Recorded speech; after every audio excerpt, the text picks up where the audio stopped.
Hey, this is Pamela Riemenschneider. I'm the retail editor for Blue Book Services, and this is the Produce Reporter Week in Review. First off, something look a little different up here. It's a nice new look. We hope our readers and viewers and we call it BBOS, the core product. It has a whole new look. Any members of Blue Book Services will notice it operates completely differently and hopefully much better. Read all about it on our homepage, see all the details. We hope people like it. We hope people give us feedback if they don't get what something is going on. We have plenty of people at Blue Book to show you how these new tools will improve your business. Yeah, I mean, it's more than just like a refreshed look. Like the new Blue Book Online, if you haven't logged into it, you need to go log in and poke around and see all of the new features that they've offered. A whole lot of really interesting stuff. So that's we're just showing off the new look. You need to go log in and check it out yourself. So that's what we're going to start with this week. But we also had a couple of big news items this week besides our own.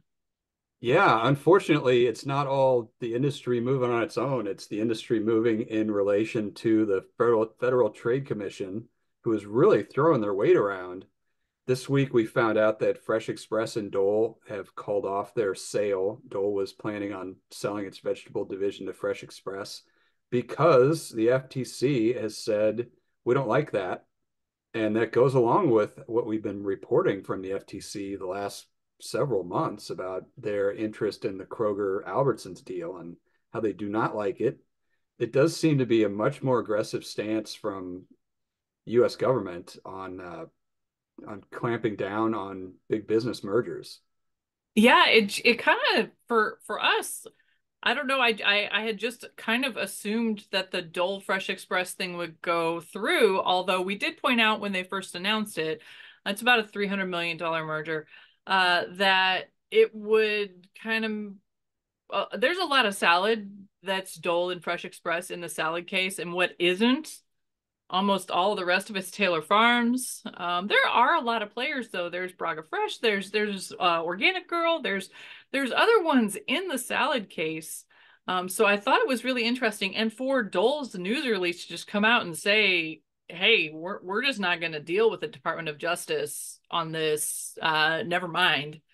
Was kind of surprising. It's a complete opposite track from what Kroger and Albertsons are saying, but Kroger and Albertsons have already made a lot of moves in their merger talks, and it's kind of a lot of eggs to unscramble if they Yeah, want to back away from it.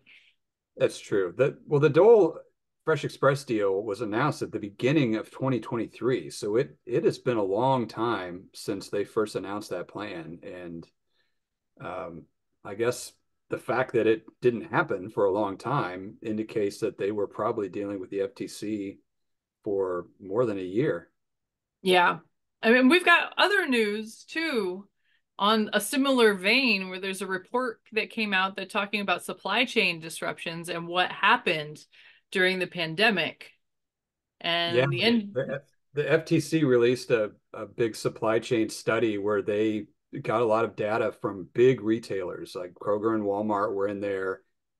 We linked to the official report. It's pretty long. I want to say it's like 30 or 40 pages, but it's hard to read through as a lawsuit. I'll tell you that. Um,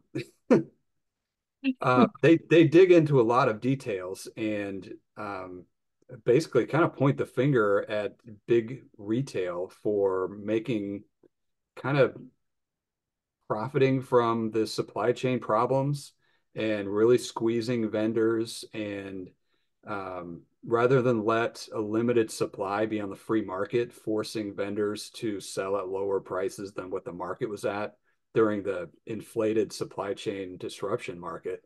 So it's kind of a damning report. And as soon as it came out, not surprisingly, the National Grocers Association called for congressional hearings into it because they're saying it was uncompetitive to the independent grocers across the country that compete with all these big corporate grocery entities. so I'm wondering if they'll actually get any action from this report, if anything's actually going to happen. But it is, we both looked through it and we're like, wow, okay, that kind of seems like the NGA has a point here. And the NGA certainly has a point. The question is, what are the politics of it, and where are certain leaders in the House and Senate going to fall? We don't really know which side they would favor. I mean, we clearly know where the FTC is coming down, and that makes me think there's a good chance that it will get looked at in Congress, especially the Senate, which is controlled by the same party as the president, which controls the FTC. So I think that's certainly a possibility. The question is, does do the NGA members have as much weight in Washington as Walmart and Kroger and any big retail organization that represents the big players? Unfortunately, it'll be a political game, and I don't know if anything will come of it. We always think competition is better. Yeah, but when you wrap it, when you like focus out or just take a 10,000 mile look at it though, when we're looking at all the other like pieces of the puzzle that are moving around, Kroger and Albertsons have to be sweating right now because it seems like, although these are two separate subjects, for the FTC to be looking at them at the same time kind of seems a little bit nerve-wracking for anyone who's waiting for a merger to create the largest grocer in America. And I read a Wall Street Journal article this week that was talking about the merger, and it hinges on whether this is the headline that hinged on whether consumers think Walmart is a supermarket. And I would argue a supercenter is in the United States is almost the model for a supermarket. I Uh, would definitely consider them a supermarket. It's weird to me to hear people say Kroger is the largest, and it would create an even bigger, largest retail player because that ignores Walmart. they're the biggest one out there. I mean, They're the biggest. They sell groceries. you know what? As someone who grew up in central Missouri with no, like one or two maybe mom and pop shops, Walmart was the grocery store and the only grocery store that we had in our town. And and it was a super center. So that was my first experience with that because we had lost our local grocer even before the Walmart came to town. So for many, many, many Americans, Walmart is the grocery store. But it probably does have Kroger and Albertsons, all of this FTC scrutiny. It can't have been a surprise that they were going to get looked at this hard. Um, but it still makes you wonder if this is actually going to go through. I've read some other articles where a few other states are looking into challenging the merger as well. So it's not over. It's not a done deal. No, Um, for sure it's not. And we're so close to this because this is the industry we cover, and the FTC is shining a bright light on the grocery industry. But it does make you wonder, as you read the Wall Street Journal or any other business publication, like, are they going this hard after Google and Amazon and much, much bigger businesses? I mean, Google owning YouTube, I mean, that seems like a problem to me. Facebook owning Instagram. I mean, grocery is not our biggest monopoly problem in the country. I mean, there are a lot of grocers out there competing with Kroger and Walmart, even though they're so big. I mean, They're there's yeah, but you know what? It boils down to food, and food is the most important thing to live. So, I mean, I can live without Facebook. I can live without Instagram, but I can't live without a grocery store and competitive prices. So, yeah, there's Although I do have other news is that Kroger decided it can live without Austin, Texas. I thought that was well, just delivery, right? just the delivery. All of this is so interesting because I remember it's been just barely over a year that we've had this Kroger. I see those vans all over town, and I live about 9 miles from the spoke distribution fulfillment, and I considered ordering from Kroger delivery a couple of times just to check it out, see how it stacks up to. And I got through the process, and the prices were so much higher than HEB that I was just like, nah, I can't justify this, even for like a work experiment. And they didn't have all the things that I like to buy.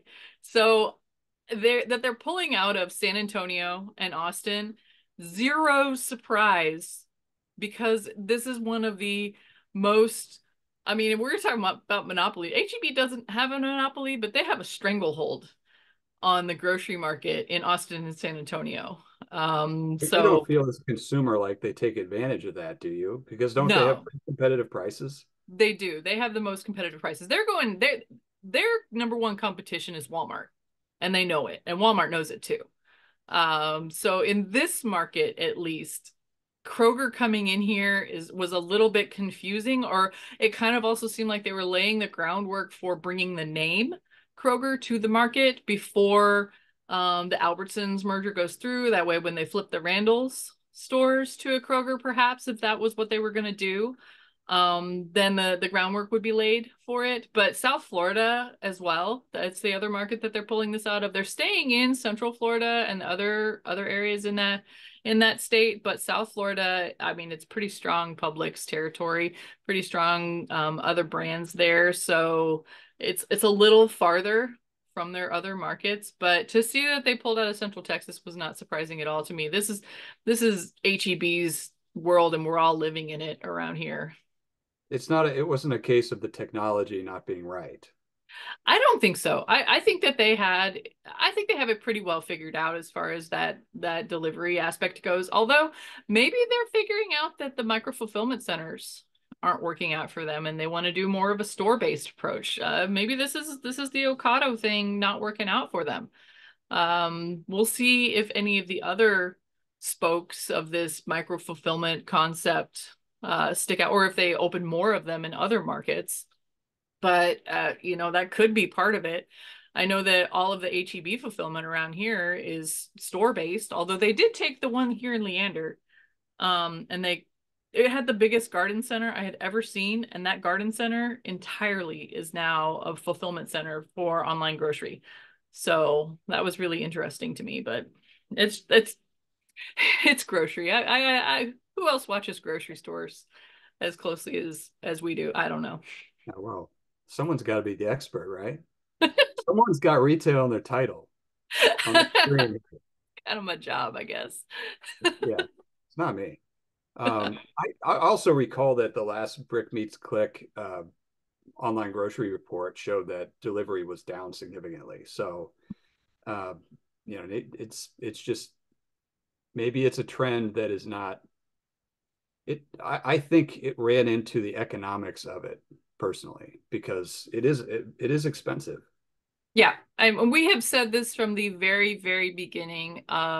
If they can't figure out how to make money doing this and make it profitable, then it's a nice to have and not a necessary to have. And at the very, very, very beginning of our whole world of Instacart, and I could remember an expert saying that there are a couple of reasons that people choose online grocery or grocery delivery.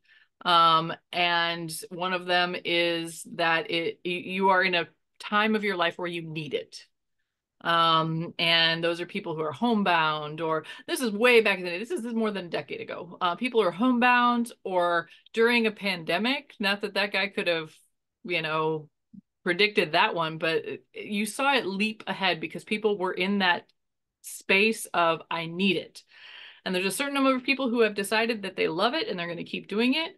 And then there's a certain part of people that are not going to pay for the convenience. And count me in. I'm on that team. I am not going to pay for the convenience of online grocery. I would rather go into the store and save a few bucks. Yeah.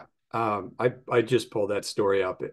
Overall, online grocery was down over 10% year over year, but delivery was actually slightly up. Pickup was way down. Ship to home is down a fair amount.